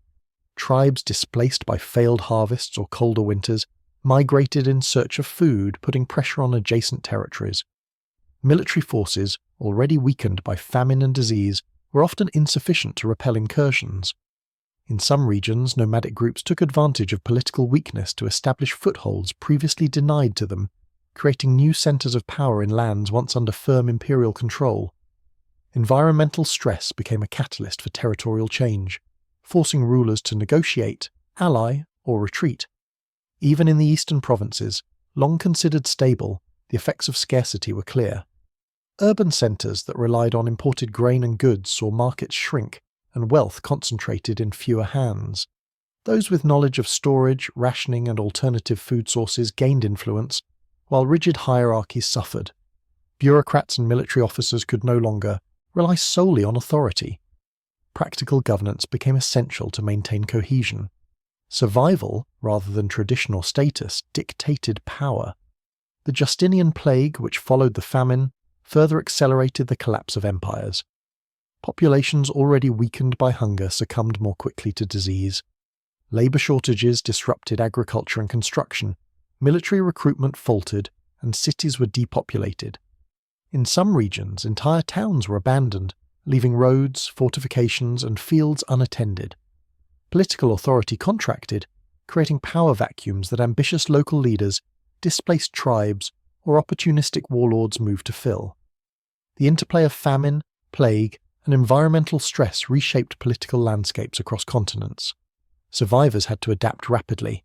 Communities developed self-reliance, pooling resources, rationing food, and relying on social networks rather than distant rulers. Those who could adapt, through practical knowledge, cooperation, and innovation, retained influence. Those who clung solely to traditional authority often lost power, illustrating that the climate crisis did more than threaten food supplies. It tested the very structure of human governance and social organization. And yet, despite the chaos and fragmentation, some empires endured, showing that resilience was possible if leaders adapted, populations cooperated, and knowledge of survival was applied strategically. The question lingered across continents. When natural forces disrupt societies, what determines whether an empire collapses or adapts, and which mechanisms of survival and authority prove strongest under extreme stress? By the end of the sunless year and the subsequent waves of famine and plague, empires that had once seemed unshakable now bore the marks of profound transformation. The Byzantine Empire, though surviving Constantinople, saw its authority eroded in distant provinces. Local leaders, monasteries, and small communities had taken responsibility for survival, often operating with little oversight. Political power became less centralized, reliant not solely on armies or wealth, but on the ability to manage scarcity, maintain order, and ensure the survival of dependent populations. In the West, former Roman territories fractured further. Cities and towns increasingly depended on local elites, religious institutions, and communal networks for governance. Monasteries often assumed administrative functions, distributing food, mediating disputes, and providing security. Wealth alone no longer guaranteed influence. Practical knowledge of survival and the ability to coordinate collective effort became essential to maintaining authority. The collapse of centralized systems revealed a critical truth. Empires could no longer rely on tradition alone to sustain power in the face of environmental crisis. Migration and resettlement further redrew political boundaries. Tribes displaced by famine or colder conditions moved into weakened territories, establishing new centers of influence. Formerly stable regions experienced demographic and social shifts as populations contracted in some areas and expanded in others. Local rulers who adapted quickly, allocating resources, organizing defense and maintaining cooperation, survived and sometimes thrived. Those who could not respond effectively saw their territories and influence diminish, illustrating that resilience, not past glory, determined survival. The long-term impact extended beyond politics. Social hierarchies evolved as communities valued practical skill and knowledge over inherited status. Trade networks, disrupted during famine and plague, gradually reoriented around regions capable of sustaining food, resources, and labor. Cultural practices and local traditions adapted to support resilience, from improved storage techniques to cooperative labor systems. Even spiritual life shifted, with religious institutions assuming roles previously managed by secular authorities, emphasizing charity, community support, and guidance during crisis. Yet, the shadow of the sunless year and its aftermath was not purely destructive. Lessons learned during scarcity shaped governance and daily life for generations. Leaders recognized the need to balance authority with practical survival strategies. Populations developed networks of mutual support, and villages, towns, and cities became more adaptable in the face of environmental uncertainty. Societies discovered that the capacity to endure, through discipline, cooperation, and knowledge, was as critical as armies or wealth. Still, the question remained: when environmental catastrophes disrupt both food and human systems, how do societies preserve cohesion and stability? Which adaptations become permanent, and which are abandoned once normal conditions return? The sunless year, famine, and plague of 536 AD reveal the delicate interplay between nature and human power. Empires that endured did so not simply through strength or conquest, but through resilience, cooperation, and the quiet application of practical knowledge. And as the generations that survived rebuilt, they carried with them a lasting understanding. In a world vulnerable to forces beyond control, survival, and the preservation of human society depends on the subtle but essential choices made every single day. The year 536 AD did not begin with warning banners or armies on the horizon. Instead, it arrived silently, carried in the ash-laden winds of distant volcanoes. Across Europe, the Middle East, and parts of Asia, the sun appeared dim and cold, as though a thin veil of grey had been draped across the sky. The cause was not immediately understood. It would take centuries for historians, scientists, and climate analysts to piece together the true origins. But for those living through it, the effects were immediate and undeniable. Ice cores and tree rings analysed centuries later reveal a series of massive volcanic eruptions, likely in regions such as Iceland or North America, that sent vast quantities of ash and sulphur into the stratosphere. This atmospheric blanket reflected sunlight back into space, dramatically reducing the amount of solar energy reaching Earth's surface. The result was sudden and profound: colder temperatures, failed harvests, and widespread famine. People felt the change in subtle ways at first: a chill in summer, frost on fields in unexpected months. But soon the impacts became catastrophic. For villagers and city dwellers alike, the sunless skies created a sense of uncertainty and unease. Days blurred into dim twilight, crops failed under insufficient light, and livestock weakened from cold and scarcity. People turned to observation and tradition to make sense of the disaster. Some blamed the stars or divine wrath. Others interpreted the darkened sun as a warning from the heavens. Yet the true cause, a chain of violent eruptions thousands of miles away, remained invisible, leaving communities to confront the consequences without understanding their source. Trade and commerce were disrupted as the climate crisis intensified. Grain shipments failed, markets thinned, and prices for even basic staples soared. Urban centres faced shortages that mirrored those in the countryside, but with greater complexity. Dense populations and reliance on imported food made survival a delicate balancing act. The atmospheric veil from volcanic eruptions had effectively altered the natural order, reminding humans that despite armies, governments, and empires, nature could strike with little warning and global reach. The environmental consequences extended far beyond Europe. In China, Central Asia, and the Middle East, similar signs appeared: colder winters, delayed planting seasons, and lower crop yields. Populations weakened by scarcity faced increased susceptibility to disease. The domino effect of climate disruption was global, though human understanding remained local. People responded with ingenuity, improvisation, and caution, yet they could not counter the underlying cause. Ash in the upper atmosphere was invisible to their eyes, yet it dictated every measure of survival, from rationed meals to shortened work hours in the fields. Daily life became measured by observation of immediate conditions rather than long-standing patterns. Villagers watched frost lines and river levels, adjusted planting strategies, and rationed food for livestock. Cities monitored grain stores and implemented emergency measures. Even small changes, burning slightly more firewood, layering clothing, or adjusting sleep patterns, were responses to the global effects of distant volcanic eruptions. Human adaptation, though impressive, remained fundamentally constrained by forces beyond comprehension. And still, A lingering question hovered over every community. When a disaster begins far beyond human vision, invisible in the sky yet altering every aspect of life, how can societies prepare, adapt, or even survive? The ash of volcanoes had travelled thousands of miles, touching lives in ways no one could trace, yet its echoes would be felt for years, reshaping both nature and human history. The ash and sulphur lofted into the stratosphere by distant volcanic eruptions created a global chill that altered the rhythm of daily life. Summers were cold, winters harsher than usual, and the growing seasons shortened dramatically. Crops that once thrived now withered in the dim light, while livestock weakened from insufficient pasture and frost-damaged feed. In every village, town, and city, people confronted the stark reality. The source of their struggle was invisible, yet its impact was undeniable.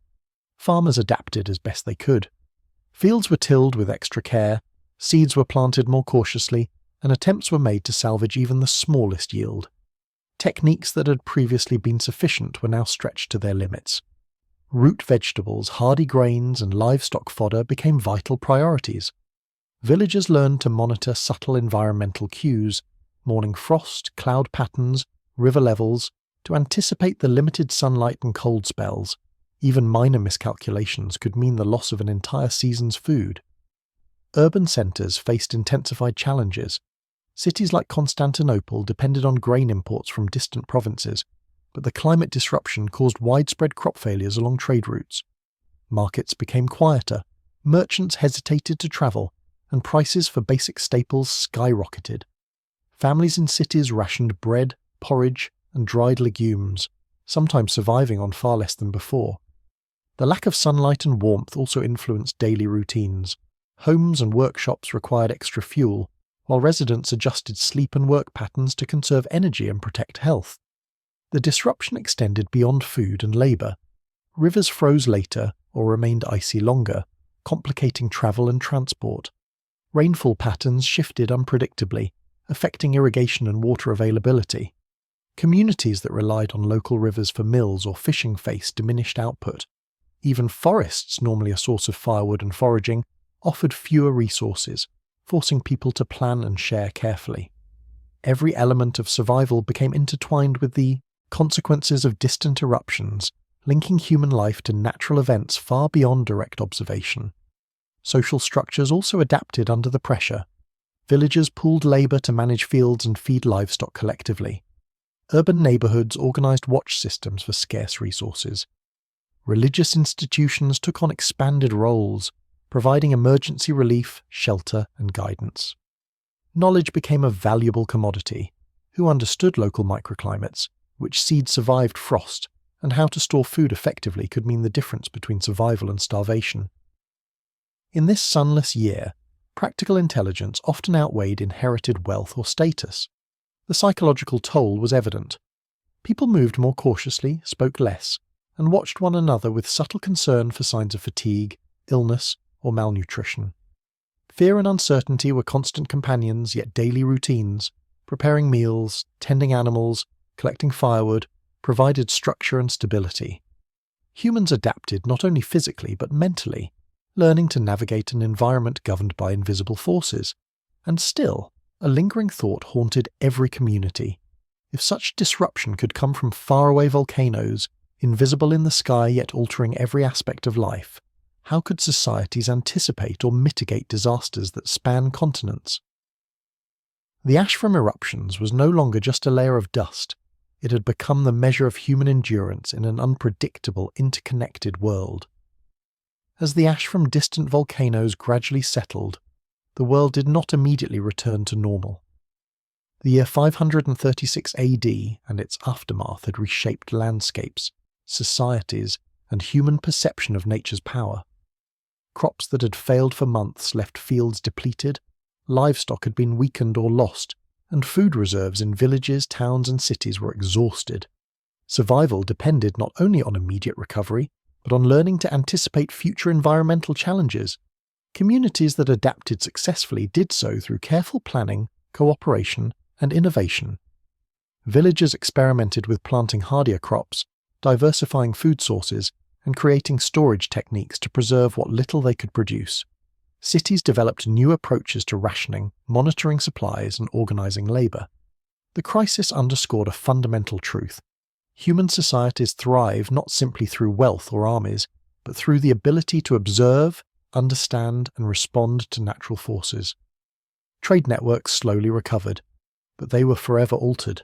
Regions that had relied on distant grain shipments realized the fragility of long supply lines under environmental stress.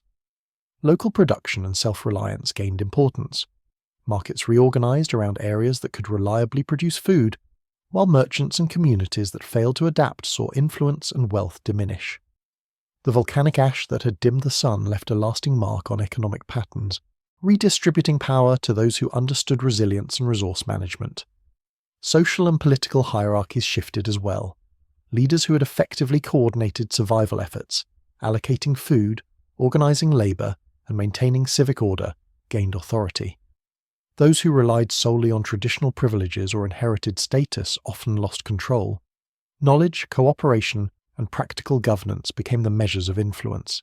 Even spiritual and religious institutions, which had stepped in to support the vulnerable during famine and cold, solidified roles as essential societal pillars, providing both guidance and practical aid. Environmentally, the echoes of the eruptions persisted. Winters remained colder, summers shorter, and agricultural productivity took years to fully recover.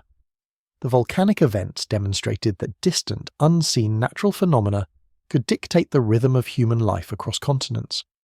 Populations that survived gained an intimate understanding of ecological vulnerability, learning that adaptation and careful observation could buffer against disasters, even when causes remained invisible.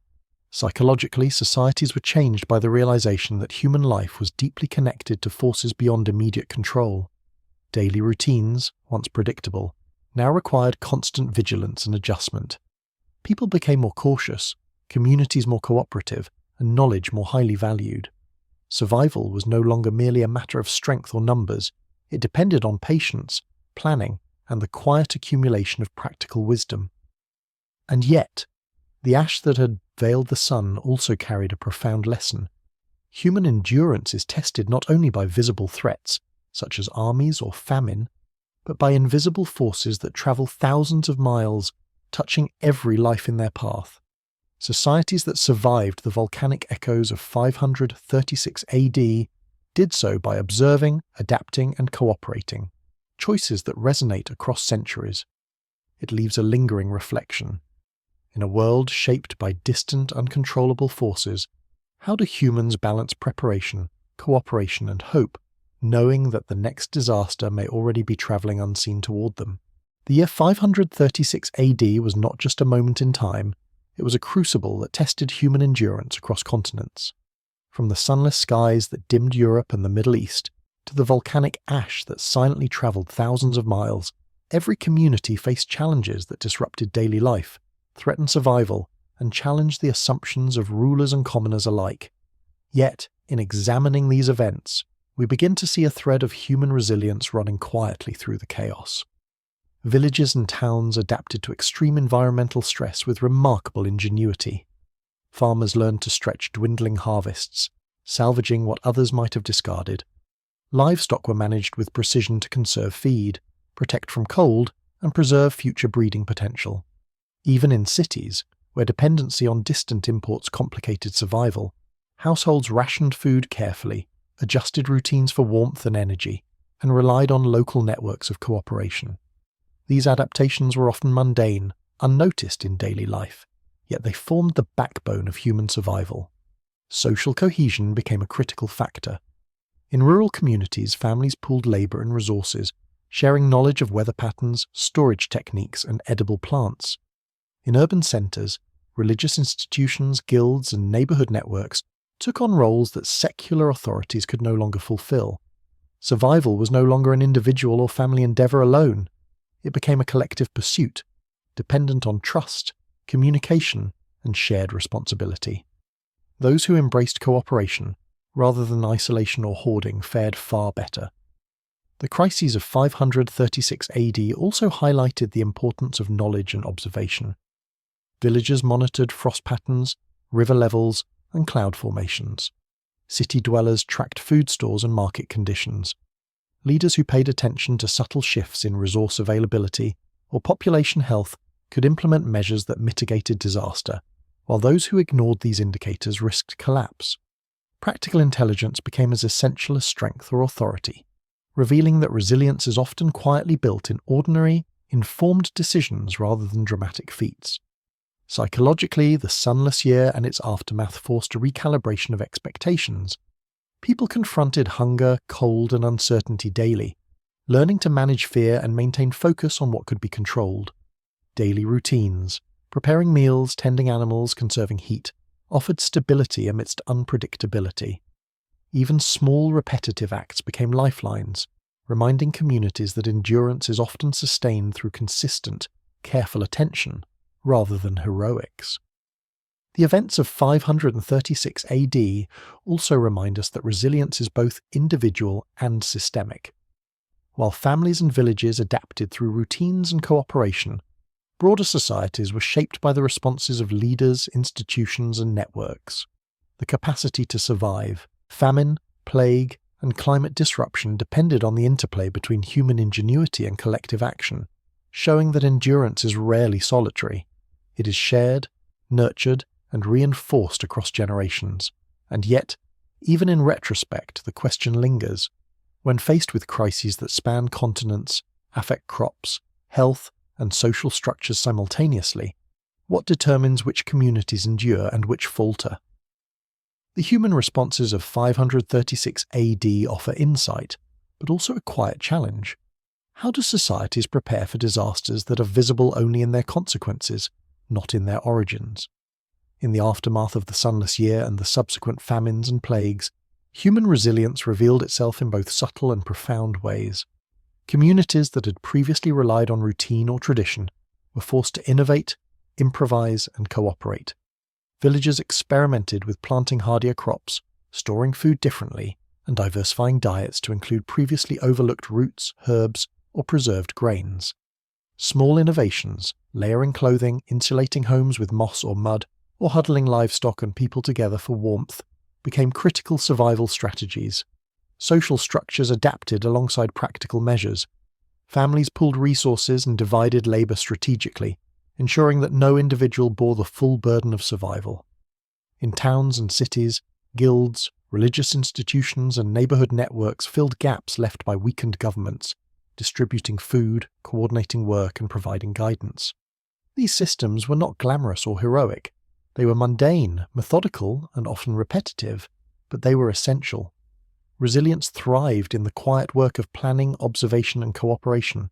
Leadership became a test of adaptability rather than traditional authority. Governors, city officials, and monarchs who could coordinate emergency relief, ration supplies, and maintain order survived politically and socially. Those who adhered rigidly to protocol or ignored practical challenges often saw unrest, rebellion, or decline in influence. Across Europe and the Middle East, survival was not merely a question of wealth or armies, but of responsive, informed governance, capable of managing the interconnected crises of famine, cold, and disease. Even individual actions carried weight. Children, who took on chores previously reserved for adults, learned survival skills early. Elders passed down knowledge about preservation, cultivation, and resource management. Each contribution, however small, was a thread in a larger fabric of survival. Communities that recognized and utilized every member's skills were better equipped to endure prolonged scarcity. Human resilience was thus as much a social phenomenon as a personal one. The psychological dimension of endurance cannot be understated. Long days under a dim sun and nights filled with cold and hunger demanded both patience and fortitude, repetition, preparing. Meals, tending animals, maintaining fires, created structure and a sense of control in an unpredictable environment. Fear and uncertainty were ever present, yet disciplined routines allowed communities to persist. Resilience was not only physical, but mental. The ability to maintain focus, cooperation, and hope under constant stress. The broader lesson of 536 AD is that survival during global crises depends on a combination of observation, adaptation, and social cohesion. Communities that could innovate and share knowledge thrived, while rigid or isolated groups struggled. Authority and influence shifted to those capable of guiding people through practical day-to-day challenges. Human resilience, it seems, is built in the quiet spaces of daily life, in the choices to conserve, cooperate, and prepare, even when circumstances feel overwhelming. And still, a lingering reflection remains. When the forces that threaten life are invisible, vast and unstoppable, volcanoes, climate shifts, famine, disease, how do societies cultivate the resilience, knowledge, and collaboration necessary to endure? The answers of 536 AD offer lessons that are both timeless and quietly profound. As the immediate crises of 536 AD faded, the world slowly began to rebuild, yet the echoes of the sunless year, famine, and plague remained. Societies that had survived were forever shaped by the necessity of adaptation. Human resilience demonstrated through practical innovation, collective action, and disciplined routines became a defining feature of communities and states alike. Even when life returned to a semblance of normalcy, the strategies and lessons learned persisted. Villages retained practices that had ensured survival.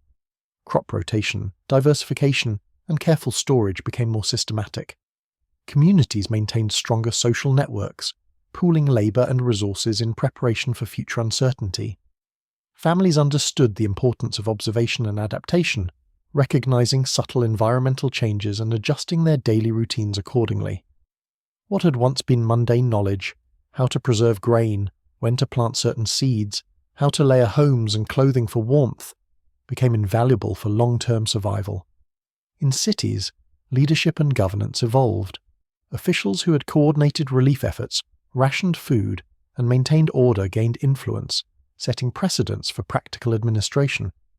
Religious and communal institutions solidified their roles as providers of both material aid and guidance.